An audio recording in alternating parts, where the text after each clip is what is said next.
Hi, hello, welcome to இது உங்கள் சாப்பாட்டு நேரம். இன்னைக்கு நம்ம ஜலப்பினோ பிக்கலோ, கேரட் முள்ளங்கி பிக்கலோ எப்படி செய்ய போகிறதுன்னு பார்க்க போகிறோம். பாட்டிலில் ஸ்டோர் பண்ணி வைப்போம் இல்லைங்களா, அந்த மாதிரி.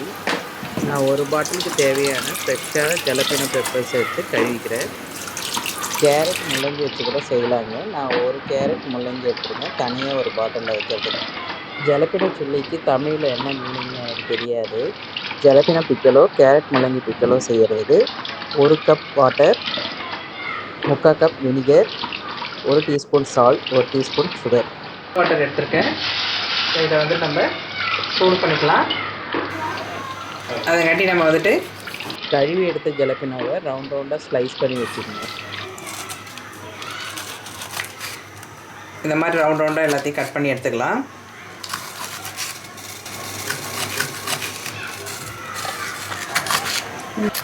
இந்த பிக்கிள்டு ஊறுகாய் எப்பயுமே ரெஃப்ரிஜிரேட்டரில் ஸ்டோர் பண்ணி வச்சுக்க சாப்பிட முடியும். மற்ற ஊறுகாய் மாதிரி வெளியில் வச்சு சாப்பிடக்கூடாது. எந்த சாண்ட்விச் வாங்கினாலும் வெஜ்ஜோ நான்வெஜ்ஜோ சவரமா வாங்கினாலும் இதான் சைட் டிஷ்ஷாக கொடுப்பாங்க. சூப்பராக இருக்கும்.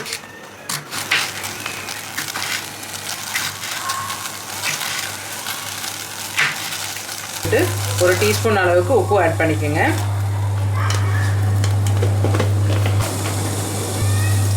ஒரு டீஸ்பூன் அளவுக்கு சுகர் ஆட் பண்ணிக்கோங்க. ஒயிட் வினிகர் எடுத்துக்கோங்க. 3/4 கப் அளவுக்கு வினிகர் ஆட் பண்ணிக்கோங்க.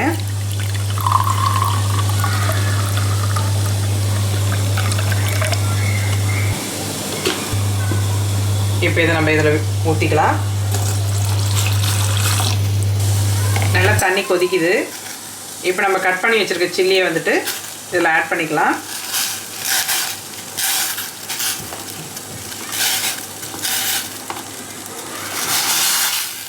நல்லா காரமாக இருக்குங்க மிளகா.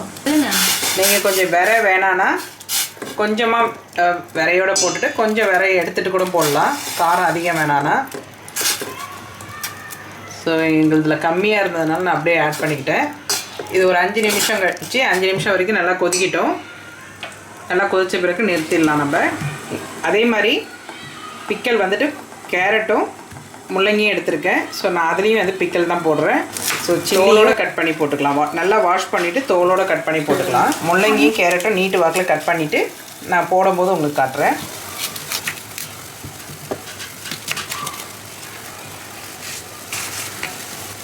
ஸோ இந்த அளவுக்கு கொஞ்சம் மொத்தம் இருந்தால் போதும். ஸோ ஜலப்பினோ பிக்கல்ஸ் ரெடி ஆகிடுச்சு. இப்போ நம்ம வந்துட்டு இதை எடுத்து வேறு இடத்துல ஊற்றிக்கலாம். ஏன்னா சூடு ஆறின பிறகு தான் நம்ம பாட்டிலில் ஸ்டோர் பண்ண முடியும்.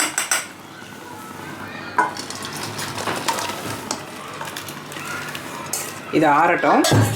அதுக்காட்டி நம்ம முள்ளங்கியும் கேரட்டும் திருப்ப அதே மாதிரி தண்ணி வச்சு வேக வைக்கலாம்.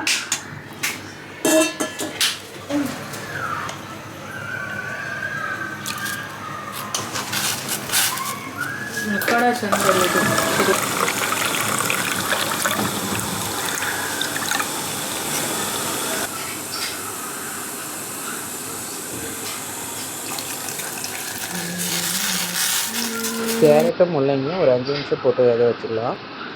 5 நிமிஷம் கொதிக்க விட்டாலே போதுங்க. அது ரொம்ப வேகக்கூடாது, எதுக்குன்னு தான் இருக்கணும். அது இங்கே பாருங்கள், ரா குக் தான் வரணும். முள்ளங்கிலாம் ரா குக் தான். அந்த பச்சை இது போன பிறகு ஆஃப் பண்ணிக்க வேண்டியதுதான். ஏன்னா அது வந்து இந்த தண்ணி அதில் ஊற்றி வைக்கிறதுனால இந்த வினிகர்லேயே வந்து நல்லா ஊறி சூப்பராக இருக்கும் சாப்பிட்றதுக்கு. ஸோ இப்போ நம்ம இந்த ஸ்டேஜில் ஆஃப் பண்ணிவிட்டு காயை தனியாக எடுத்து ஆற வச்சுக்கலாம். தண்ணி ஆறின பிறகு நம்ம ஊற்றிக்கலாம். இதை எடுத்து வச்சுருக்கேன் பாருங்கள். சில்லி தனியாக எடுத்து வச்சுருக்கேன். தண்ணி தனியாக ஆறட்டோன்னு வச்சுருக்கேன். ஆறின பிறகு நம்ம இதை போட்டு அதில் எடுத்து ஊற்றிக்கலாம். இதுவும் அதே மாதிரி ஆறட்டும். நான் எடுத்து வச்சுட்டு ஊற்றும் போது உங்களுக்கு காட்டுறேன். ஆறின பிறகு நம்ம கண்டெய்னரில் போட்டு வச்சுருக்கலாம்.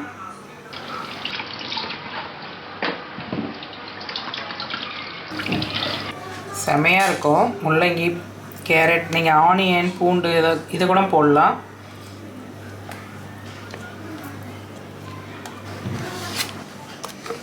ஸோ நான் இந்த கண்டெய்னரில் வந்துட்டு கேரட்டும் முள்ளங்கியும் போட்டுக்கிட்டேன்.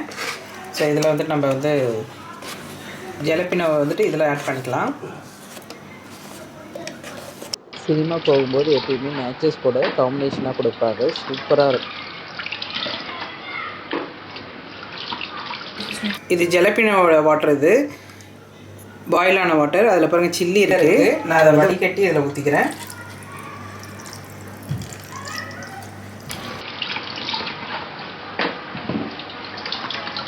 வடிகட்டி போட்டோன்னா காரம் கொஞ்சம் ரொம்ப அதிகம் இருக்காது.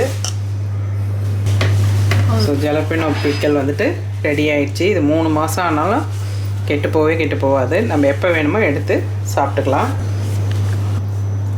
இந்த வாட்டரை இதில் ஊற்றிக்குங்க. நீங்கள் முள்ளங்கியும் கேரட்டையும் ராவாக கூட போடலாம். பாயில் பண்ணணுன்னு கூட அவசியம் இல்லை. ஸ்ட்ரெயிட்டாக பாட்டிலில் போட்டு தண்ணி மட்டும் கொதிக்க வச்சு நீங்கள் அதில் ஊற்றிக்கலாம். அது கொஞ்சம் ரொம்ப நரன்னு இருக்கிற மாதிரி இருக்கும். சூப்பராகிடுச்சு. ஸோ இவ்வளோதாங்க, பிக்கல் சூப்பராக ரெடி ஆகிடுச்சு. ஸோ நீங்களும் இந்த மாதிரி வீட்டில் ட்ரை பண்ணி பாருங்கள். சாண்ட்விட்செலாம் சாப்பிடும்போது இதெல்லாம் சாப்பிட்டோன்னா நல்லா டைஜஸ்ட் ஆகும். ஸோ சூப்பராக இருக்குது. நீங்களும் வீட்டில் இது மாதிரி ட்ரை பண்ணி பாருங்கள்.